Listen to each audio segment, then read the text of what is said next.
मेरे जो फैमिली वाले हैं मतलब सोचते थे कि कुछ बड़ा करेगा या बड़ा ऑफिसर बनना चाहिए। तो जब फर्स्ट टाइम आपका नहीं हुआ, प्री जैसे आपका नहीं निकला, तो उस टाइम जो असफलता हाथ लगी थी आप पे, तो उसके बाद क्या फीलिंग था कि अगले साल देना है या और ज्यादा तैयारी करके देना है, या आप किसी दूसरे एग्जाम की तरफ रुख कर रहे थे? नहीं, दूसरे एग्जाम की तरफ तो मैंने रुख नहीं किया था, क्योंकि मैंने मतलब एक प्रकार से कहूँ तो पूरी तैयारी नहीं हुई थी। तो मुझे पता था कि मैं कहीं पे मेरी थोड़ी कमी रह गई है, और वही कमी क्या हुआ जो है मेरे को मतलब एग्जाम में उसी को फेस करना पड़ गया।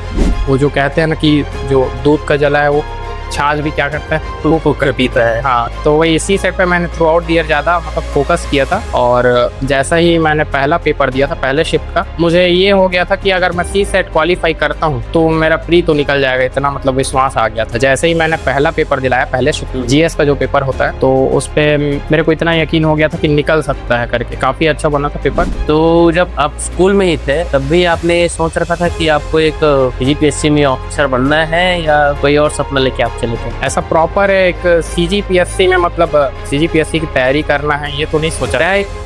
आजकल जो स्कूलों में भी आजकल सीजीपीएससी और यूपीएससी का नाम चलता है, तो बच्चों में रहता है ना कि मैं एक बार कभी न कभी सीजीपीएससी में ऑफिसर बनूंगा या यूपीएससी में ऑफिसर बनूंगा। आपने क्या सोच के रखा था? मैंने ऐसा प्रॉपर एग्जाम का नहीं सोचा था, कि खास करना बचपन से ये सुनते आया था कि मैं थोड़ा ठीक ठाक रहा हूँ शुरू से पढ़ने में। तो मेरे जो फैमिली वाले हैं मतलब सोचते थे कि कुछ बड़ा करेगा या बड़ा ऑफिसर बनना चाहिए।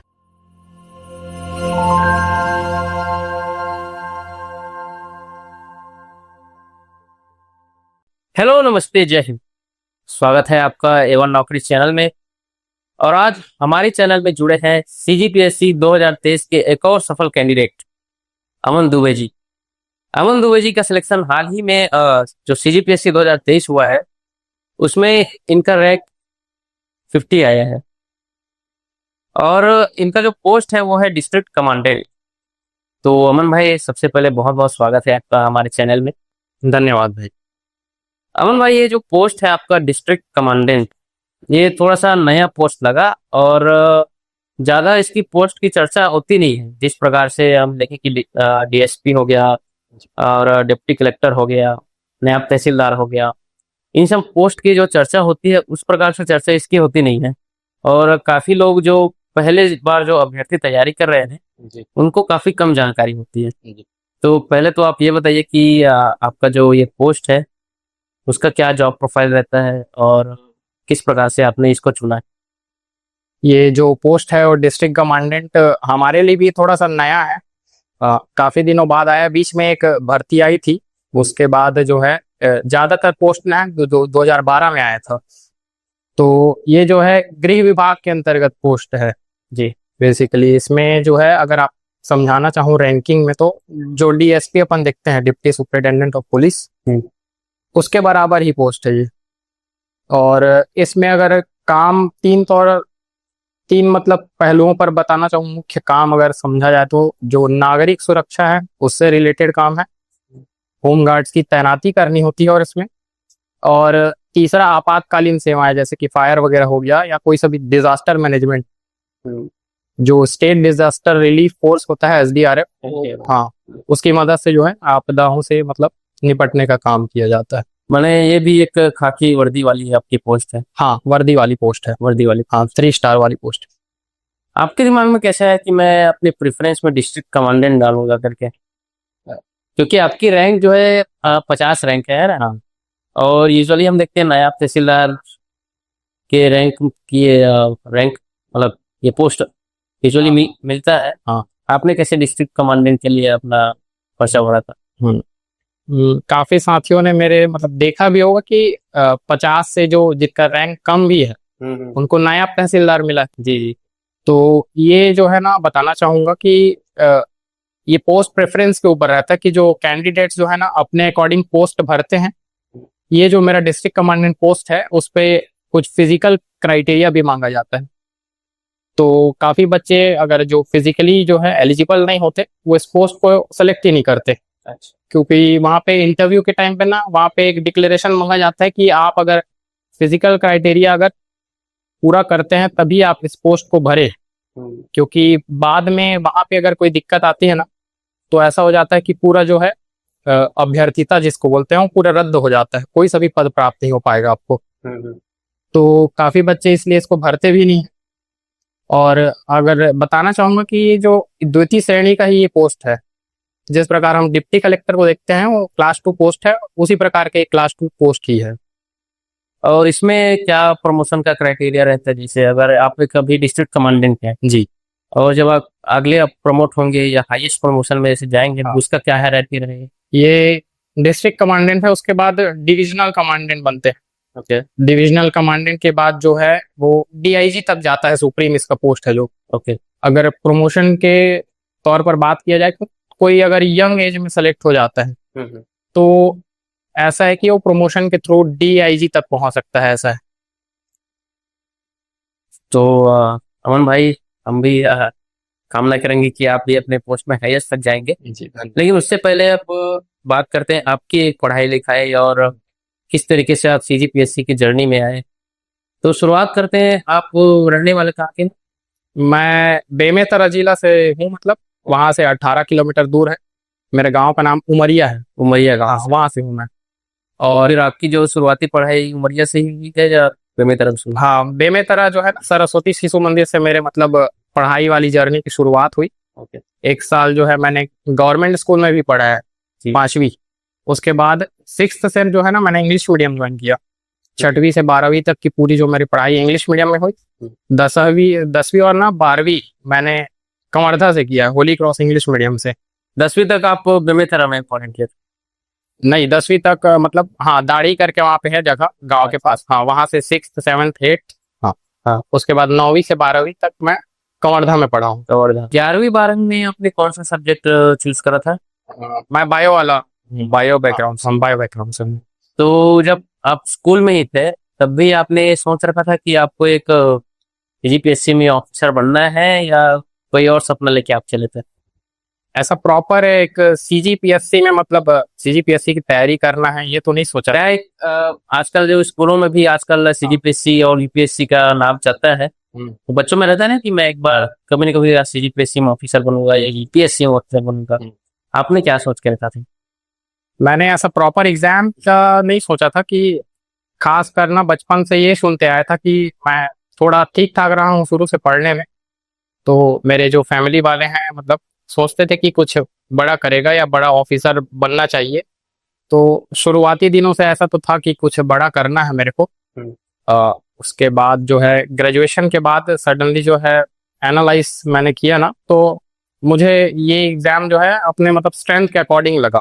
अच्छा। बेसिकली पूरा जो एग्जाम है वो, मैं अगर देखूँ ना तो राइटिंग बेस्ड है। राइटिंग स्किल अगर आपका अच्छा है तो प्री क्वालिफाई करने के बाद अगर आप थोड़ा बहुत अच्छा लिख लेते हैं तो अगर आप एक पोस्ट को कम से कम ले सकते हैं, ऐसा मुझे लगता है। ओके। तो वही बिलीव था कि उसी को देखते देखते मैंने मतलब सीजीपीएससी की तैयारी करना है करके डिसाइड किया। तो ये आपने ग्रेजुएशन, आफ्टर ग्रेजुएशन ये एग्जाम को चूज किया? ग्रेजुएशन आपने कहाँ से करा? मैं ग्रेजुएशन जो है सीएमडी कॉलेज, अच्छा, बिलासपुर से किया है मैंने, बीएससी माइक्रोबायोलॉजी में। माइक्रोबायोलॉजी। हाँ, माइक्रोबायोलॉजी में। माइक्रोबायोलॉजी की पढ़ाई से लेकर, हाँ। और इसमें तो फिर इतिहास, नागरिक शास्त्र, संविधान, ये सब पढ़ाई होती है। तो ये पढ़ाई आपको कितना मुश्किल लगा या आसान लगा? कैसे लगा आपको ये जब शिफ्ट किया आपने? मुश्किल तो थोड़ा सा उसमें आया था, मैथ्स वाला बैकग्राउंड जो है छूट गया था। हाँ, मैं बायो वाला था तो फिर तो उसमें थोड़ा सा दिक्कत आया था। बाकी जो है पॉलिटी, हिस्ट्री, ये सब पढ़ने में मतलब मजा आया मेरे को तो। अच्छा। खासकर पॉलिटी, हाँ मेरे को काफी अच्छा लगा पॉलिटी। और कोई खासा ऐसा दिक्कत हुआ नहीं, क्योंकि 10वीं 12वीं से ना हम 3 भाई बहन हैं, तो दोनों जो है ना, मैं और बहन, लिखने में काफी मतलब ठीक ठाक थे अपन शुरू से। तो ये एग्जाम भी पूरा रिटर्न वाला एग्जाम है। शुरू स्टेज है आपका प्री, उसके बाद राइटिंग स्किल आपका जो है ना, हाँ वो मैटर करता है। तो नहीं दिक्कत। अमन भाई, जैसा आपने बताया कि मैथ्स बैकग्राउंड से आप नहीं है जी। और ये आपका सेकेंड अटेम्प्ट है ना जी। फर्स्ट अटेम्प्ट आपने प्री निकाला, बट सी सेट में आप नहीं, प्री मेरा मतलब क्वालिफाई। अच्छा, प्री क्वालिफाई नहीं हुआ, सी सेट की वजह से नहीं हुआ। सी सेट की वजह से। प्री में ऐसा रहता है कि सी सेट क्वालिफाइंग होता है और प्री में जो जीएस वगैरह जो होता है, हाँ, वही क्वालिफाइंग नेचर होता है। नहीं, प्री का जो प्री में 2 पेपर होते हैं, 2-2 घंटे के, 2 शिफ्ट में होते हैं। पहला जो पेपर रहता है वो जीएस का रहता है, हम्म। उसके बेसिस पे जो है आपका कट ऑफ डिसाइड होता है। ओके। हाँ, और सेकंड पेपर जो है क्वालिफाइंग नेचर का होता है, उसमें अच्छा। सिर्फ हाँ उसको 66 नंबर लाना है आपको। हाँ। ऐसा है, 200 नंबर का पेपर, 66 उसमें जो है क्वालिफाइंग मार्क्स है। तो सेकंड वाला आपको क्वालिफाई करना है। फर्स्ट में तो आप जितना ज्यादा लेके आ सके, फिर आपका प्री मतलब दिक्कत नहीं आएगी, कट ऑफ एक बार आपने अगर पार कर लिया तो जो आपका पहला अटेम्प्ट था सीजीपीएससी 2022 का, जी। उसमें आप सीसेट में आप उसमें क्वालिफाई नहीं कर पाए थे। नहीं। तो वही ये मैथ्स वाला प्रॉब्लम आपके साथ हो गया था। वो मैथ्स वाला प्रॉब्लम नहीं बोलूंगा, उसमें क्या हुआ था कि साल भर जब मैं प्रिपरेशन में लगा था ना सीजीपीएससी की, तो साल भर मैंने जीएस को ना जल्दी जल्दी पढ़ा लिया था। मैं एक कोचिंग संस्था से जुड़ा था, मुझे लग रहा था कि मैं जीएस को जल्दी से कवर कर लेता हूँ। साल भर मैंने अपने पूरा जान झोंक दिया जीएस को अपने से कवर करने में। कोचिंग कहाँ से करी भाई? मैंने कोचिंग जो है दिल्ली एस एकेडमी बिलासपुर से की है। ओके। हाँ, मैंने अपनी संपूर्ण तैयारी जो है उसी संस्थान से मतलब जोड़कर की। पूरे साल भर या 2 साल जितने? हाँ, 2.5 साल लग, 2.5 प्रिपरेशन चल रहा है, 2.5-3 साल। हाँ। ओके। हाँ। तो जीएस वहां से कंप्लीट करा मतलब जो पूरा है ओवरऑल से। हाँ जी। वहीं से करा। हाँ।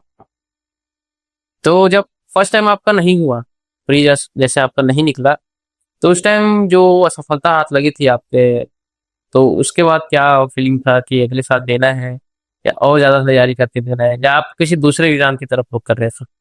नहीं, दूसरे एग्जाम की तरफ तो मैंने रुख नहीं किया था, क्योंकि मैंने मतलब एक प्रकार से कहूँ तो पूरी तैयारी नहीं हुई थी। अच्छा। तो मुझे पता था कि मैं कहीं पे मतलब मेरी थोड़ी कमी रह गई है, और वही कमी क्या हुआ जो है मेरे को मतलब एग्जाम में उसी को फेस करना पड़ गया। सी सेट का दिक्कत आ गया, और साल भर अगर आप प्रैक्टिस नहीं करेंगे मैथ्स और रीजनिंग को, तो ऑब्वियस ही बात है आपको दिक्कत तो आएगी ही उसमें। और वही हुआ मेरे साथ, रीजनिंग के मतलब गेम में फंस गया, बनाते रह गया, पता चला टाइम बहुत कम बच गया है। लास्ट में मैंने काउंट किया तो एग्जैक्टली 33 मतलब क्वेश्चंस मेरे बने थे। ओके। यानी 66 मार्क्स जो क्वालिफाइंग होता है उस पे। तो ऐसा हुआ था, तो सब के सब सही होने थे तब तो मेरा हो जाता क्वालिफाई, बट एक दो जो है क्वेश्चंस गलत हो गए, जिसकी वजह से मेरा पहला प्री जो है नहीं निकला, 2022 वाला। उसके बाद फिर से अपने तैयारी अच्छे से करी? जी, उसके बाद मैंने सी सेट को जो है मतलब नजरअंदाज नहीं किया, बिल्कुल साल भर बढ़िया से तैयारी किया। और इसके बाद 2023 वाले में मेरा प्री भी क्वालिफाई हो गया, और फिर पहली बार मेंस दिलाने का मौका मिला। और ये इतना कॉन्फिडेंस था कि मतलब इतना ठीक ठाक मैं मतलब अपनी राइटिंग को जब पढ़ता था ना, तो लगता था कि इतना ठीक ठाक लिख लेता हूँ कि एक पोस्ट कम से कम ले सकता हूँ करके, इतना मतलब विश्वास था अपने ऊपर। और उसके बाद मेरे को मेंस दिलाने का मौका मिला, जो मैं हमेशा से चाहता था, और आज आपके सामने यहाँ। तो अमन भाई जी से जो नॉन मैथ्स बैकग्राउंड से है, जैसे आपकी नॉन मैथ्स बैकग्राउंड से है जी, तो उनके लिए जो सी सेट की जो एक कह सकते हैं कि रणनीति होनी चाहिए, या आपने जो रणनीति फॉलो करी थी जी, जो आपके मेंटोर टीचर या जिन्होंने भी आपको बताया होगा जी, वो आपने क्या फॉलो किया था? एक तो है कि आप अगर सी सेट मतलब में अच्छा करना चाहते हैं तो कोई से भी क्लासेस जो है आपको गैप नहीं करना चाहिए। मैंने थ्रू आउट द ईयर जो है रेगुलर मतलब बहुत ही कम बोल सकते हो अगर गैप किया हो क्लास। एक तो रेगुलर क्लास जाइए अगर आप कोचिंग से जुड़े हुए हैं, अगर नहीं जुड़े हैं जो विद्यार्थी, तो अगर ऑनलाइन स्टडी कर रहे हैं, किसी का बैच या सब्सक्रिप्शन लेकर पढ़ रहे हैं, तो यही है कि कंटिन्यूटी बनाए रखनी चाहिए। कि मैथ्स ऐसा गेम है कि मतलब अगर आप डेली प्रैक्टिस करते हैं तो वो अच्छे से अच्छा होते जाएगा, अगर आप गैप करते जाएंगे तो खराब से खराब भी होते जाता है। तो यही है, गणित का यही है पूरा गेम। मेन चीज है इसमें आपको प्रैक्टिस करते रहना जी। और उसमें रीजनिंग भी एक हाँ, रीजनिंग भी प्रैक्टिस करते रहना, प्रैक्टिस करते हैं। और बाकी हिंदी और छत्तीसगढ़ी, उन दोनों को आपको डेली मतलब 1-1 घंटा कम से कम पढ़ना है। अच्छा जी। तो सी सेट में हो गया अपना मैथ्स हो गया, हाँ, रीजनिंग हो गया, हिंदी और छत्तीसगढ़ी। हिंदी और छत्तीसगढ़ी। छत्तीसगढ़ी तो आपको आसान लगा होगा? हाँ, मैं मतलब एक प्रॉपर छत्तीसगढ़ी अगर बोला जाए तो मैं छत्तीसगढ़ से ही हूँ। हाँ, तो मेरे को उतना दिक्कत नहीं है, और बेसिकली अगर देखेंगे तो प्री में उतना टफ पूछता नहीं है। अच्छा। जो मतलब यहाँ के रहने वाले हैं अगर प्रॉपर, तो उनको वो आम बोलचाल की भाषा में हाँ, इस्तेमाल कर रहे हैं छत्तीसगढ़ी, तो वो बोल पाएंगे। अपनी दादी दादा से जो हम सीखते हैं ना, वही अक्सर देखने को मिलता है एग्जाम में। अच्छा। हाँ, वही सारे जो चीजें हैं। तो भाई जब 2023 में जब आपने अपना दूसरा अटेम्प्ट दिया जी, तो क्या माइंडसेट लेके आप प्री अपने दिया था कि फर्स्ट वाला तो हुआ नहीं था, इस बार क्या अलग करेंगे कि हो जाएगा, ये सोच के आपने पेपर दिया था? मेरा जो है मतलब 2022 में भी जीएस जो है ठीक ठाक ही गया था। मेरे को ऐसे ही उम्मीद थी कि अगर मेरा सी सेट क्लियर हुआ रहता तो वो वाला भी प्री निकल सकता था। और इस पे मैंने वही फोकस किया। वो जो कहते हैं ना कि जो दूध का जला है वो छाछ भी क्या करता है, फूक फूक कर पीता है। हाँ, तो वही इसी सेट पे मैंने थ्रू आउट ईयर ज्यादा मतलब फोकस किया था। और जैसा ही मैंने पहला पेपर दिया था पहले शिफ्ट का, तो मुझे ये हो गया था कि अगर मैं सी सेट क्वालिफाई करता हूँ तो मेरा प्री तो निकल जाएगा, इतना मतलब विश्वास आ गया था। जैसे ही मैंने पहला पेपर दिलाया पहले शिफ्ट का, जीएस का जो पेपर होता है, हाँ, तो उस पे मेरे को इतना यकीन हो गया था कि निकल सकता है करके। काफी अच्छा बना था पेपर। और उसके बाद मैंने जब सेकंड शिफ्ट में देखा तो इस बार का जो सी सेट है उतना टफ भी नहीं आया था 2023 वाला। ओके, हाँ, ठीक ठाक था। तो जैसे ही मैंने सी सेट को भी मतलब दिलाया तो यकीन हो गया था कि मुझे मेंस की तैयारी में लग जाना चाहिए। तो जैसे प्री आपने निकाला और जो आपका लिस्ट आया है, आपका नाम आया है उसमें सूची में, तब आपने तो पहले सोच के रखा था कि मेरा तो निकल ही जाएगा जी, है ना? उसके बाद मेंस की तैयारी थोड़ा सा और पुस्टअप करके किया आपने? हाँ, मैंने वो मतलब एक हफ्ते का एक ब्रेक लिया था। अच्छा। जिसमें मैं घर आ गया था। उसके बाद से जैसे ही मैंने फिर बिलासपुर गया और मैं अपनी तैयारी पे पूरा लग गया, टेस्ट सीरीज वगैरह मैंने ज्वाइन की और निरंतर उससे मतलब जुड़ा रहा। ये जो परीक्षा है ना, वो लिखने की परीक्षा है, वो समझना चाहिए विद्यार्थियों को, क्योंकि आपको पोस्ट जो है मेंस ही दिलाएगा, प्री तो क्वालिफाइंग नेचर का है। हाँ, तो वही है कि जितना से जितना ज्यादा अपन लिखें, क्योंकि एक विद्यार्थी जो मतलब ज्यादा से ज्यादा पढ़ रहा है, या ऐसा भी हो सकता है कि आप मुझसे ज्यादा भी जानते, लेकिन वहां पे पेपर में जो हम जितना लिख पाएंगे वही जाएगा चेक करने वाले के पास जी। तो ऐसा भी है कि बच्चे पढ़ते बहुत हैं, बट उसको एक्सप्रेस करना उस टाइम लिमिट में, उसको पेपर में छापना, वही तो 3 घंटे में जो है आप मतलब क्वालिटी वर्ड्स या जो पढ़े हैं उसका बेस्ट चुन कर वहां पे लिखना होता है। ये मैंने रियलाइज किया। मतलब एक दिन में 2 पेपर होते हैं, वो तो अलग एक फिजिकल टास्क है, 6 घंटे आपको लगातार लिखना है। तो वही है कि बच्चों से वही कहूंगा कि मतलब अपने साथियों से कि ज्यादा से ज्यादा टेस्ट सीरीज या हो सके तो अपने रूम में ही बैठकर लिखने वाला प्रैक्टिस कीजिए। पढ़ रहे हैं उसको लिख पा रहे हैं कि नहीं, वो देखना चाहिए। हाँ, और एक निश्चित टाइम मतलब फिक्स करके टाइमर लगा के आंसर राइटिंग करके देखनी चाहिए कि इतने टाइम में मैं ये आंसर लिख पा रहा हूँ कि नहीं। 3 घंटे में मैं जी भी आंसर में इतना पेज हाँ, हाँ, लिख पा रहा हूँ हाँ, कि नहीं, ये अब जी प्रैक्टिस करते रहना है, करते रखना चाहिए। मतलब मेंस के लिए केवल पढ़ना या जानकारी लेना जरूरी नहीं। हाँ, वो जानकारी को जी एक्सप्रेस करना आना चाहिए वहां पे जी चाहिए। आपकी मेंस की जो पेपर होती है, एक बार उसका पैटर्न बता दीजिए, क्या रहता है, कैसे रहता है? जी, मेंस में 7 पेपर होते हैं। सातों पेपर 200 नंबर के होते हैं। 1400 नंबर का हो गया। और इंटरव्यू के जो मार्क्स है इस बार तो घटाया गया है, 100 नंबर का हो गया इंटरव्यू। टोटल पेपर जो है 1500 नंबर का है। 1500 नंबर में इसी में मेरिट बनना है आपका। और हर एक जो है पेपर के 3 भाग हैं। सातों पेपर के 3 भाग, 3 बार। हाँ, दूसरे पेपर को छोड़कर ऐसे है जिसमें 2 भाग हैं। ओके। हाँ, तो हर पेपर के 3 भाग है। पहला जो है पेपर वो है लैंग्वेज का पेपर है। उसमें जो है 100 नंबर का हिंदी आता है। दूसरे भाग में जो है इंग्लिश है 50 नंबर का। और तीसरे भाग में 50 नंबर का छत्तीसगढ़ी आता है। फिर दूसरा जो पेपर है वो ऐसे का पेपर है। 2 टॉपिक जो है उसमें आपके इंटरनेशनल इश्यूज आते हैं। 50-50 नंबर के 2 ऐसे लिखने पड़ते हैं 750 शब्द में। और दूसरा जो उसका पार्ट होता है वो छत्तीसगढ़ से रिलेटेड इशू आते हैं। उसके 2 ऐसे लिखने पड़ते हैं 750 750। तीसरा पेपर आपका रहता है, उसमें 3 खंड है। एक जो है हिस्ट्री है, इंडियन हिस्ट्री, पॉलिटी है, और उसके बाद सीजी हिस्ट्री है। चौथा पेपर है आपका, पहला है पोर्शन 75 मार्क्स का जनरल साइंस। दूसरा है फिर आपका क्वांटिटेटिव एप्टीट्यूड एंड रीजनिंग। और उसमें फिर तीसरा है आपका अप्लाइड साइंस है। तीसरा पेपर अप्लाइड। हाँ, तीसरा पेपर जो है अप्लाइड साइंस का है। अच्छा। और उसके बाद चौथा पेपर के बाद जो है 5वां पेपर है आपका ज्योग्राफी और इकोनॉमी, दोनों ही छत्तीसगढ़ और इंडिया का। ओके। हाँ, 6वां पेपर आपका है, पहला फिलॉसफी है। और उसके बाद सेकंड पेपर सोशियोलॉजी है। और थर्ड जो पेपर है वो सोशल एस्पेक्ट्स ऑफ छत्तीसगढ़ है। जिसमें हमको मतलब ट्राइब्स वगैरह के बारे में पढ़ना पड़ता है। फिर पेपर 7 है आपका 3 भाग में है। पहला तो है वही आपका इंटरनेशनल रिलेशन और जितने भी ऑर्गेनाइजेशंस हैं वो पढ़ने होते हैं। सेकंड में स्पोर्ट्स का सेक्शन है और तीसरे में जो है एजुकेशनल इंस्टीट्यूट्स। ओके, तो इस प्रकार के 7 पेपर हैं। इतना काफी लंबा चौड़ा हाँ। कोर्स का सिलेबस ये है। काफी काफी बड़ा सिलेबस है, लगभग 1.5-2 साल तो आपको सिलेबस पे सिलेबस में ही लगा, कवर करते लग जाएगा अगर और फिर उसके बाद उसको रिवाइज करती जा रही है, उसको रिफाइन करती कंटिन्यूसली और साथ में लिखने का भी प्रैक्टिस करना है। करना। काफी मेहनत भरा काम है इसकी तैयारी करने जी। आप कितने घंटे पढ़ाई करते थे वहां जब कोचिंग में थे तब? मैं वही है कि मैं मतलब आवर्स काउंट, एक तो सही है कि आवर्स काउंट नहीं करना चाहिए मेरे हिसाब से। बच्चों को एक टॉपिक सेट करना चाहिए कि आज मेरा इतना मतलब एक टारगेट है, डेली टारगेट ये टॉपिक मेरे को आज कंप्लीट करना है। हाँ, अगर आप कोचिंग जाते हैं तो ठीक है, जो कोचिंग में पढ़ाया गया है उसको रिवाइज करके 1-2 सब्जेक्ट जो है आपको और पढ़ने चाहिए, और नहीं तो डेली टास्क बना लेने चाहिए कि आज मेरे को ये टॉपिक कंप्लीट करना है।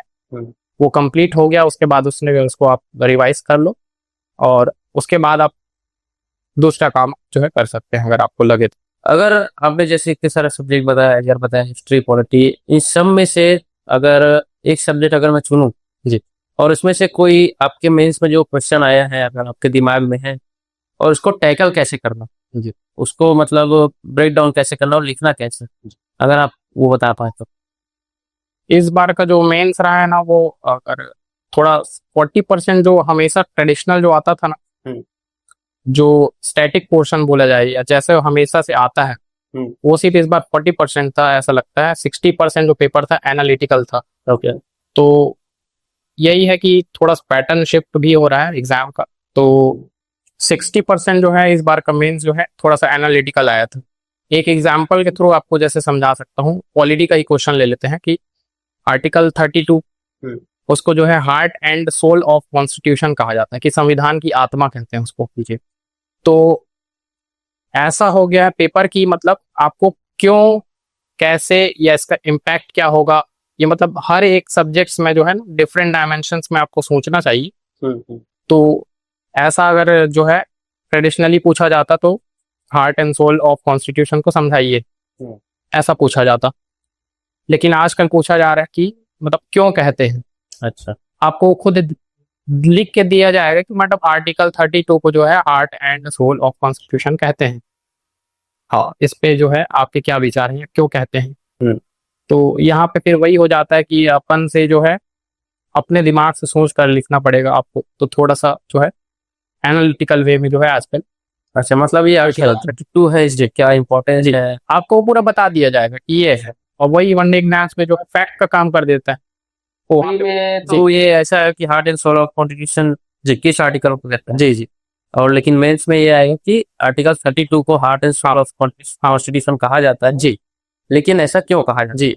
अच्छा, तो इसको अगर ये क्वेश्चन मान के चले आपके मेंस में आ गए जी, तो इसको आप किस तरीके से वो करेंगे, सेक्शन वाइज इसको डिवाइड करेंगे, पहले किस बारे में लिखेंगे उसके बाद उसको कैसे फर्दर एक्सप्लेन करेंगे? जी, इसमें बेसिकली वही है, जितने नंबर में पूछा जाएगा आपको उस हिसाब से इसको जो है एक्सप्लेन कर सकते हैं। अच्छा, इसमें बेसिकली जो रेट्स जारी किए जाते हैं हाँ, सुप्रीम कोर्ट और हाई कोर्ट के द्वारा, हाँ, उसको आपको लिखने पड़ते हैं। अच्छा जी, तो वही है कि आप अगर 5 रेट को लिख रहे हैं तो आपको पूरे में पूरे जो है नंबर या काफी ज्यादा नंबर आपको मिल सकते हैं। अच्छा, अगर आप बातों को इधर उधर घुमाएंगे तो फिर थोड़ा सा नंबर आपका कट सकता है।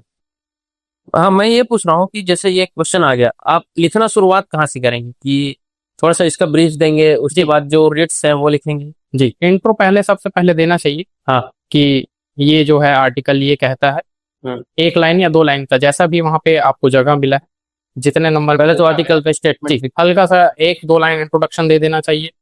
उसके बाद जो मेन मुद्दा है उस पे आना चाहिए कि इसको इसलिए कहते हैं क्योंकि इसके द्वारा जो है रेट जारी करने का अधिकार है जी सुप्रीम कोर्ट को। तो फिर 5 प्रकार के आप रेट को समझा दीजिए। फिर लास्ट में जो है आपको समझा देना चाहिए कि ये जो है मतलब लोगों के फंडामेंटल राइट्स को प्रोटेक्ट कर रहा है, इसलिए बहुत ही इंपॉर्टेंट आर्टिकल जी, इसलिए इसे कहा जाता है। बस इतना है मतलब, यानी कि जो मेन मुद्दा है उसी में अब जी स्टिक रहना है जी, और लिखने के चक्कर में इधर उधर भी नहीं ना करना है। अपने सीजीपीएससी में क्या है, डिफाइंड एक प्लेस दिया रहता है, इतना लाइंस है इस क्वेश्चन के लिए, उतने लाइंस में आपको जो है आंसर्स लिखने होते हैं। तो अगर बातों को आप घुमाएंगे इधर उधर, तो वो जो स्पेस है आपका कब खत्म हो जाएगा पता ही नहीं चलेगा। आपको लगेगा कि आप आंसर लिख के आए हैं, लेकिन उतना अच्छा नंबर अगर नहीं आ पाएगा नहीं आ हो जाती है। तो जी ये मेंस में अच्छे नंबर लाने का एक तरह हाँ, यही। आपके मेंस में 1400 नंबर में से कितने आए थे इस टाइम? मेरे 741 नंबर आ 40 नंबर काफी इंप्रेशन। इस बार का, हाँ, इस बार का थोड़ा सा मतलब ओवरऑल बोला जाए तो नंबर कम ही गया है इस बार। अच्छा, थोड़ा सा एनालिटिकल पेपर था ना, तो 803 जो है टॉपर का गया है। टॉपर का। हाँ, रैंक 1 का जो है 803 नंबर गया है। ओके जी। अमन भाई, मेंस की तो तैयारी वगैरह या पेपर तो हो गया, उसके बाद समय आता है इंटरव्यू का। जी। इंटरव्यू आपने कैसे टैकल किया था? उसके लिए कुछ तैयारी आपने करी थी या डायरेक्ट ही? नहीं, मैंने मतलब इंटरव्यू तो एक ऐसा फेस है ना कि आपका मतलब व्यक्तित्व परीक्षण होना है, पर्सनैलिटी टेस्ट है एक प्रकार से। और पर्सनैलिटी में मतलब दोनों चीजें आपकी आ जाती हैं, ये बताना चाहूंगी कि मतलब ओवरऑल आपने कितना पढ़ा है। अब इंटरव्यू को आजकल ऐसा ले लिया जाता है कि सिर्फ आपका पर्सनैलिटी देखेंगे। तो यही कहना चाहूंगी, पर्सनैलिटी की मतलब दो आयाम हो सकते हैं। एक तो आपका नॉलेज टेस्ट भी हो सकता है, एक सही में आपके जो है आपसे थोड़े से क्वेश्चंस ऐसे पूछे जा सकते हैं कि आप क्या विचार रखते हैं इन मुद्दों में।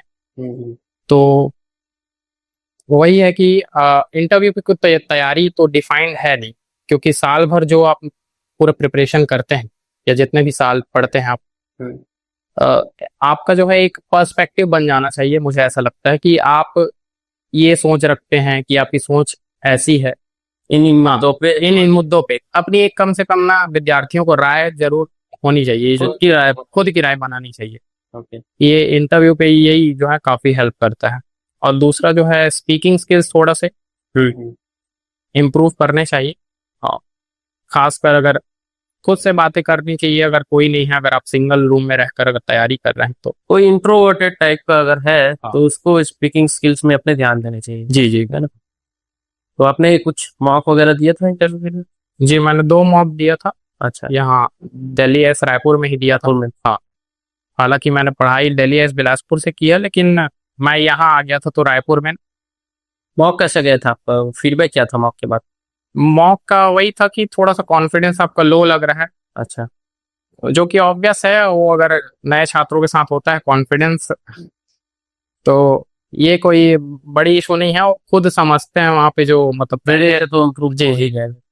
वहाँ पे बैठने वाले जो होते हैं वो काफी एक्सपीरियंस्ड रहते हैं और वो समझ जाते हैं, आप उनसे कुछ छुपा नहीं पाएंगे। बस वही है कि थोड़ा सा कॉन्फिडेंस में आपको अपनी चीजें बतानी होती है बिना डरे, और आप क्या सोच रखते हैं उसको वो परखने की कोशिश करते हैं बस। और जब एक्चुअल इंटरव्यू की बात करें, जी। जब आप आपने किस तारीख को दिया था अपना इंटरव्यू? मेरा 20 नवंबर को था। 20 नवंबर को। हाँ। ये लगभग कौन सा दिन था? तीसरा चौथा दिन था? ये हाँ, ये थर्ड या सेकंड ही डे था। थर्ड या सेकंड दिन? जी।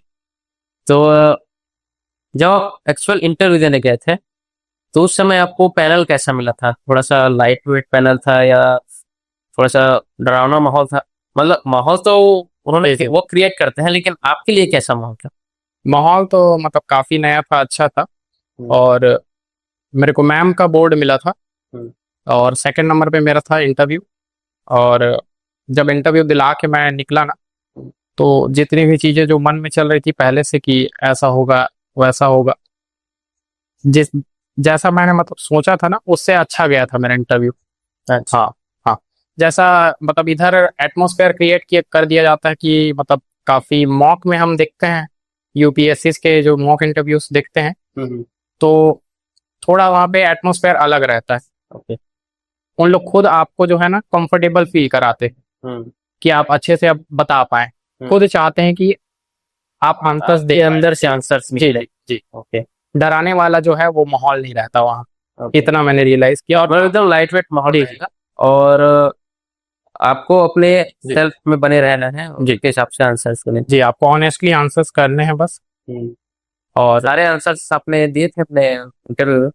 जी, लगभग कुछ फैक्चुअल जो पूछे गए थे ना, अच्छा, उसके मैं नहीं दे पाया था। बाकी जो है इश्यूज पे जो है राय पूछी गई थी, उस पे मैंने अच्छे से आंसर दिए थे। जैसे आपने बताया कुछ फैक्ट्स आपको पता नहीं थे जी। तो उस वहां से कैसे निकले पतली गली से? ऐसा है कि वो सीधे आपको ना माफी मांग लेनी चाहिए। अगर आप वहां पे घुमाने की कोशिश करेंगे ना, तो ऐसा होगा कि फंसते ही चले जाएंगे। ओके, तो ऑनेस्टली आपको जो है पोलाइटली जो है उनसे सॉरी कह देना चाहिए कि आपको आंसर ये नहीं जी। पता। माफ कीजिए मैडम, मुझे या सर, मुझे ये आंसर पते नहीं, या मुझे इसके बारे में जानकारी नहीं है, मैं सॉरी। तो ओवरऑल आपका इंटरव्यू बढ़िया गया था। हाँ, ठीक ठाक गया तो बढ़िया। तो जैसे जब इंटरव्यू तो हो गया, फिर आप कॉन्फिडेंट थे इंटरव्यू के बाद कि कुछ ना कुछ पोस्ट मिल ही जाएगा? हाँ, ये था कि मैं मतलब एक पोस्ट तो मिल ही जाएगा, ऐसा पूरा जो पेपर था थ्रू आउट द ईयर, जो मेरा जो मतलब मेहनत बोल सकते हैं, या एक इतना कॉन्फिडेंस। बड़ा पोस्ट मिल जाएगा करके कभी सोचा था? हाँ, ये थोड़ा सा कल्पना से बाहर था कि क्लास 2 पोस्ट मिल जाए, जो कि अब यही है कि सीजीपीएससी में जो है टॉप मोस्ट जो पोस्ट है वो क्लास 2 ही है। क्लास में जी। आप जैसे कि डिप्टी कलेक्टर जो है, deputy collector, DSP, DSP, and हाँ, district commandant district class commandant. में है। जी। तो वही है, जब मेरा रैंक जो है 50 आया और क्लास 2 पोस्ट जब मैंने देखा रिजल्ट के दिन, तो मतलब एकदम खुशी का जो ठिकाना नहीं रहा, ऐसा बोल सकते हैं। कहाँ थे आप जब आपका रिजल्ट आया, जब वो पीडीएफ आपने देखा? वो काफी रात हो गया था पीडीएफ, हाँ, है ना, 11-12 बजे से बचा, हाँ, 10 बजे आया। हाँ, लगभग 10:30 बजे। इस बार हाँ। थोड़ा सा अजीब सा आया था, पहला एक रिजल्ट आया था, उसके हाँ। बाद दूसरा दिन जो है पोस्ट वाला रिजल्ट आया था। हाँ, ये थोड़ा झलक आया था जी। तो जब देखा आपने तब आप कहाँ थे, किस स्थिति में थे, क्या परिस्थिति थी घर में आपकी, और आपकी जो दोस्ती यारी निकली? मैं मतलब रायपुर में ही था रिजल्ट के दिन। हाँ, छत में ना टहल रहा था मैं 10:30 बजे, और कंटिन्यूसली चेक कर रहा था मोबाइल को रिजल्ट कभी भी आ सकता है करके। फिर 10:30 या 11 बजे की आसपास है, मतलब मोबाइल को मैंने देखा कि व्हाट्सएप पे मेरे को कॉन्ग्रेचुलेशन कॉन्ग्रेचुलेशन सब दोस्त यार भेजने लग गए थे। मेरे को लगा कुछ तो मिल गया है, सही है, सही भेज रहे हैं उन लोग। हाँ, तो फिर रिजल्ट देखा मैंने ना, तो 50 रैंक आया था। ओके। 50 रैंक आया था, तो फिर उसके बाद वही मन में कश्मकश चल रही थी कि पोस्ट मिलेगा, क्या रहेगा? हाँ पोस्ट मिलेगा कि भी नहीं, या उतना जो है समझ नहीं आता कि कौन सा पोस्ट मिल सकता है, क्या है। तो हर साल जो है ना एक साथ जारी होता था कि पोस्ट कौन सा मिला है और रैंक कौन सा है। इस बार थोड़ा सा अलग हो गया था कि एक दिन बाद जारी हुआ था, तो फिर पूरा दिन भर जो है मैं उसे मतलब अगले दिन तक कि पोस्ट मिलेगा कि नहीं, क्या क्या मिलेगा, तो उसी मतलब दुविधा में फंसा हुआ था। फिर अगले दिन रिजल्ट जब आया पोस्ट वाला, तो मैंने देखा डिस्ट्रिक्ट कमांडेंट मिला है। उस टाइम तो उतनी जानकारी थी भी नहीं, और फिर जो है इसके बारे में जानकारी मैंने जुटाई कि क्या पोस्ट है, कैसा है। वैसे जनरल कैटेगरी में तो लगभग कितने रैंक तक अच्छा खासा पोस्ट मिल जाएगा आपको? अब हर हर बार का जो पोस्ट है ना वो अलग अलग है। इस बार जो है 98 जो है अनरिजर्व जो है पूरा उसी से। हाँ, ओके। तो 98 में फिर वहां पे भी थोड़ा सा हो जाता है कि फीमेल के लिए भी कुछ रिजर्व पोस्ट रहते हैं। तो अगर सेफ कैटेगरी में रहना है तो आपको मैं कहूंगा कि उसका हाफ कर दीजिए, 50। हाँ, तो अगर एक जनरल मेल का अगर बात किया जाए 40 से 50 जी, है ना? उसके अंडर आप रहेंगे तो ठीक है। अच्छा, इसीलिए आप थोड़े से कशमकश जी, उसी का 50 रैंक होने के हाँ, बावजूद। हाँ, 50 रैंक होने के बावजूद वही। ओके, ठीक है अमन भाई। और तैयारी से रिलेटेड अगर आप अपनी तरफ से कुछ रणनीति अगर जो नए विद्यार्थी हैं उनको देना चाहें तो आप बिल्कुल दे सकते जी। मेरे साथ मतलब जो सीजीपीएससी की जो तैयारी करने वाले साथी हैं उनसे बस यही कहूंगा कि जो तैयारी आप करने आए हैं ना, तो ईमानदारी से जो है कुछ साल निर्धारित कर लीजिए कि इतने साल जो है मेरे को अपने आप को मतलब पूरी तरीके से समर्पित कर दीजिए, और ईमानदारी से जो किया गया मेहनत रहता है ना, इतना तो रियलाइज कर लिया हूँ कि वेस्ट नहीं जाएगा। हैं। जैसा कि मैंने पहले साल में जितना जान लगाया था मैंने जीएस में, हालांकि मेरा सी सेट नहीं निकला था, लेकिन सेकेंड ईयर में जो है उसका मेरे को फल मिला, ऐसा कह सकता हूँ मैं। तो वही है कि जितनी मेहनत करेंगे आप, तो उसका फल तो आपको मिलेगा ही बिल्कुल। ठीक है अमन भाई, तो काफी अच्छा लगा आपसे मिलकर, और बहुत बहुत धन्यवाद, आपने हमारे चैनल में आकर जो अभ्यर्थी है उनके लिए अपना अनुभव शेयर किया, और आपके पोस्ट के लिए, आपके आगे के काम के लिए हम लोग बहुत बहुत शुभकामनाएं देते हैं हमारे चैनल की तरफ से, और बहुत बहुत धन्यवाद। बहुत धन्यवाद भाई मेरे को मतलब यहाँ पर बुलाने के लिए भी। ठीक। जी धन्यवाद।